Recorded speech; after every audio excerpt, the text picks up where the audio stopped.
તો આજે આપણે દમણમાં લાસ્ટ ડે હતો ને આપણે જવાનું હતું સુરત. મેં હરીને કીધું હાલો હવે ફરી લીધું છે.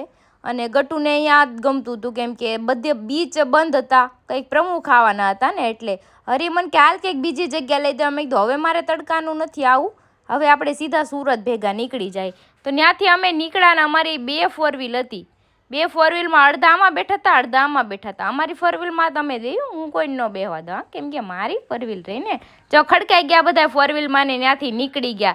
અને ગટુને ગરમી થતી હતી તે સિપાઈ મોઢું રાખીને બેઠી હતી. મારે એના માટે લેવા હતા કોડ સેટ કેમ કે દમણમાં કોડ સેટ મસ્ત મળે છે. કોડ સેટ લઈને પાછા નીકળી ગયા સુરત જવા. અને રસ્તામાં એક હોલ્ટ લઈ લીધો.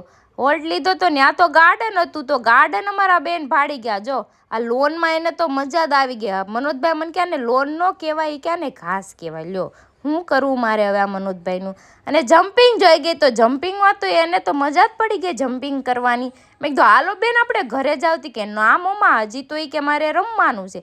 1 કલાક ખોટી થયા ને મને ચા પીવી હતી તો મેં ને મમ્મી ચા પી લીધી કેમ કે દમણમાં કે સારી ચા નહોતી મળતી. અને એને હિંચકા હતા તો હારવાર મેં હિંચકા ખાઈ લીધા. ને ગટુને હરી જો હિંચકા નાખતા હતા ને ત્યાં ઘોડા હતા અને ઘણી બધું નાની નાની રાઇડ્સ હતી. તો અમારા બેને તો બધાયમાં રમી અને ત્યાંથી નીકળી ગયા તો આવી ગયું સીધું સુરત કેમ કે રસ્તામાં તો એ સૂઈ ગઈ હતી અને ઝૂલામાં બેસાડી દીધી કેમ કે એ ઊંઘમાં હતી ને. ફૂલ વ્લોગ જોઈ મારી ચેનલમાં આવી ગયો છે.